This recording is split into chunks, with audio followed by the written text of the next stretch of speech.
primary research. So we basically call what we do fundamental research. We look into the details of a company and try to determine whether or not we want to make an investment based on, in essence, what is forecasting. So primary research is something that's pretty old. Phil Fisher's book, Common Stocks and Uncommon Profits, was sort of my first introduction to primary research. And then in the hedge fund industry, I saw a lot of primary research. And basically what primary research is, I guess one way to think of it is it's differentiated from secondary research. And I should probably put this, I'll put this in here, I guess, somewhere.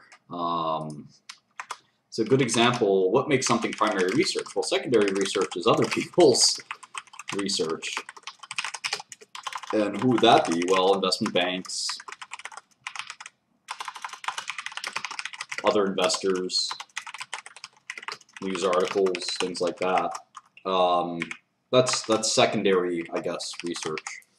So a buy rating from JP Morgan on a stock would be secondary research. And it's not just the buy rating itself, but it's the, it's the so-called channel check is one of the phrases people like to use. Channel check. If you're not familiar with that term, I'd start to become familiar with it. I should probably throw that in here somewhere. And there's a lot of different names for this. We sometimes we'll say channel check, channel checks, due diligence, things like that. And basically, all it really means is interviewing people. It means talking to people, and those people can be inside of the company or outside of the company. And so, if they're inside of the company, there's a lot of rules in place. I'll give you an example. So, we'll start with the senior management. In essence, if you talk to the CEO, the CFO, the investor relations person, you have insider information rules that are pretty important. So anything you say or anything they say to you has to fall under sort of these rules. And yeah, absolutely, sell-side research shouldn't be trusted for a number of reasons, the least of which is there's a conflict of interest, but there's other reasons. So say you wanted to scrutinize the growth possibilities of some company and you wanted to ask the CEO questions. Well, generally speaking, I like to stay far, far away from what would be considered insider information, not because I don't want to know it, but because it's actually not important. Back in the day, you'd ask, as many ways as possible. You'd want to ask, how is, really current business going? And the reason that this was such an important question is share prices react to current business trends, and principally, what are the quarterly expectations for the business? And if the quarterly expectations are vastly above, the quarterly results are coming in vastly above or vastly below the quarterly expectations, then that's something that's going to impact the share price. And there were funds that did this to an exquisitely good extent. One example is Galleon. And their CEO is currently in prison. And one of the reasons that this happened is if the CEOs and CFOs and all these people give you insider information, and insider information is basically insider information is information which is material.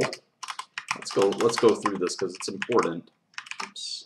Material in that anyone off the street would agree it is important. So it's just kind of a basic test. It is non-public. No one knows. It's not broadly known. And then finally, there's a breach of breach of duty to not disclose. So you were sworn to secrecy or should have been. Basically, that means anytime you have this kind of information, you can't trade on it. And it turns out that you actually do end up getting this kind of information a lot in investing. And what you have to do is called restrict. Restrict yourself. You have to not succumb to the temptation of insider trading. And as long as you do that, it's actually legal to have insider information, but it's illegal to trade on it. And so we're going to start with people inside of the company, the CEO, the CFO, investor relations. How do you talk to these people? Well, if you're a big shareholder, they kind of have to talk to you. There's no rule that specifically says they have to talk to you, but there's kind of a implicit implicit expectation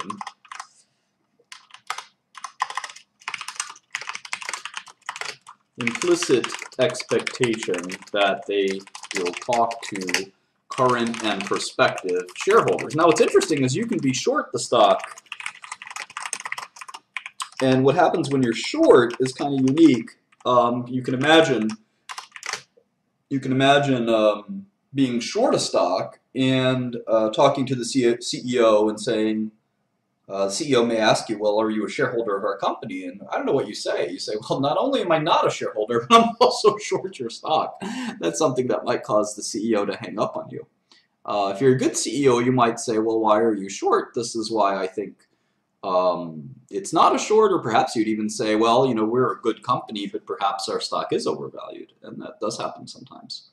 So anyway, when you talk to the CEO, CFO, or IR, I typically don't like to ask about the current business. One is because it really makes it uncomfortable conversation, you know, and this is obviously one of the reasons. The current business trends are supposed to be a secret until everyone knows them at the same time. That's quarterly. Those are the quarterly results or the monthly results, etc. And getting access to them before anyone else has access to them is kind of a dangerous thing to do. So I like to focus on long-term expectations because they're actually more important. As we've seen in many of our models, the near-term results of a company are less important than the long-term results of the company. Now, having said that, short-term results can be very indicative of long-term results. You know, a company has to have bad short-term results before they have bad long-term results. But even having bad short-term results could be just a pause in business or something like that. It may not necessarily presage the end of the company. In any event, talking to people inside of the company is generally not thought to be channel checks. That's generally thought to sort of fall into the category of due diligence. Due diligence is just sort of, you know, one of these things that, you know, I guess you could say is sort of like sanctioned research. Channel checking is sort of a little unsanctioned. The way you do that, again, it's sort of as old as the day is long, but it's talking to people outside of the company, or outside, or at least outside the company's senior management, without their senior management's knowledge. And so this includes people like salespeople at the company. And this is a pretty good way to get insider information. I think it's very dangerous, and you don't want to necessarily do it. You know, if you talk to someone who's a top salesperson at say at a drug company, they will actually know. They'll often know the quarterly trends for the whole company. And you don't want that information.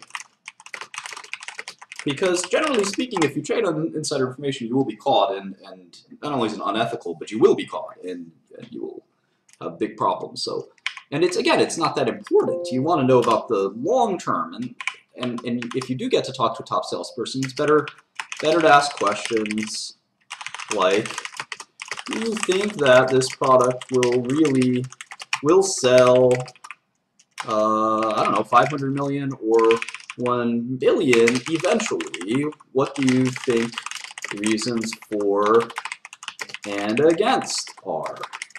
That's a kind of a better question. Something like, in your past experience in pharma, how does the culture of this company compare? Things like that. Now, those are easier questions than something scary like, well, tell me exactly, is this a good quarter? Or was March a good month for company X? That's not, you know, a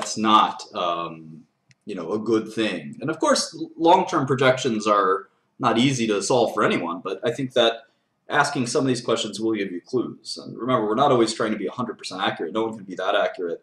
We're trying to get 55% of our investments right, or 60% of our investments right, not 100%, so keep that in mind.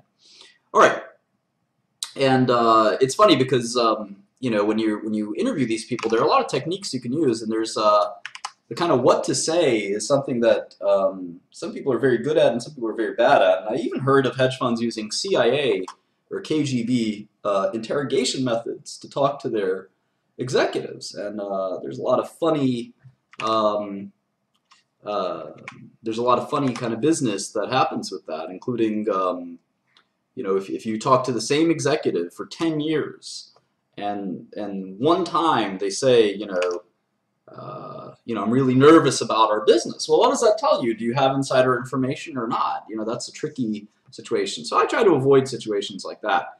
I care about long-term business trends. But if you're in technology, the thing about technology is this really, it's kind of hard. It's kind of hard to make these investments without asking these kinds of questions. So it's just something to keep in mind. So people inside of the company, how do you get in touch with these people? Well, the top salesperson for Twitter, and Twitter does have salespeople, and Yahoo has salespeople, they may not necessarily just want to chat with you, right? They may not necessarily want to chat with you. And sort of that's where we're having a network. You know, building your network is important. There's a huge advantage to sort of having a network of people that will talk to you. And if you want to be a tech investor, you have to have a network in tech investing. And if you want to be a healthcare investor, you have to have a network in healthcare investing. And this is one of the reasons why. And it's probably one of the reasons why it's easier to focus on one industry than another, because all your connections and contacts are all sort of people within a few degrees of separation. And that makes sense. So you know, one of the big sort of dilemmas is to pay or not to pay. And you know, should you pay your contacts for information? And this sort of is a tricky one. You know, there are companies that Wall Street employs. The biggest one is called this Gerson Lerman Group, and they're a fantastic company. I've been a client of theirs for many years. And Gerson Lerman Group will, for payments, will introduce you to people in the industry. So say, for example, it does sound shady, doesn't it?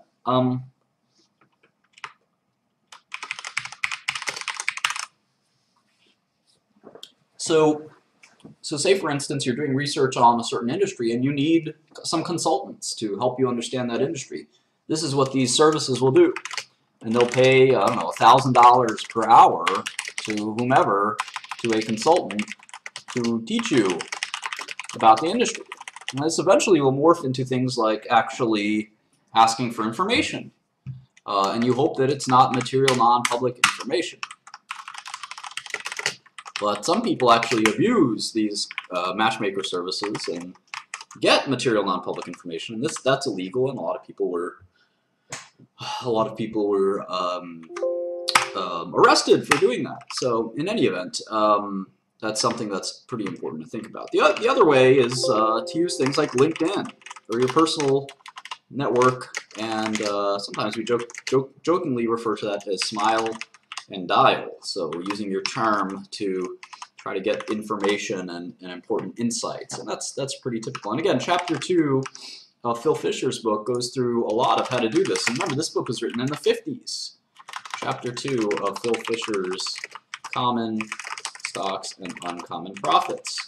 And this is one of the cooler parts of investing, because it's not very mathematical, it's not very technical, it's just simply being friendly and talking to people and you know, building a network and having people that like you. I'm not very good at any of that. I'm just kidding, but that's something that is crucial. So obviously, there's all kinds of people that you can talk to. You can talk to current employees, former employees.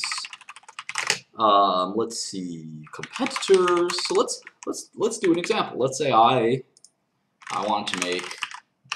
Let's take a look. How do I do this? It's amazing, huh? So let's say I wanted to make an investment in, or I was thinking about making an investment in alarm.com. So I'd actually do this, alarm.com LinkedIn. And I would actually go through this LinkedIn. And I would search. It's only 500 employees, right? So I would actually search. How do I do this? I'm not logged into my LinkedIn, but here we go. Rats. What you can do is you can go on LinkedIn and you can actually look up people that either work at alarm.com or used to work at alarm.com. And you can take a look and say, well, maybe this person will connect with me. Maybe this person will connect with me and talk to me about the prospects for alarm.com. Now, why would they do that? Well, sometimes, like I said, maybe you offer them some cash to discuss it with you.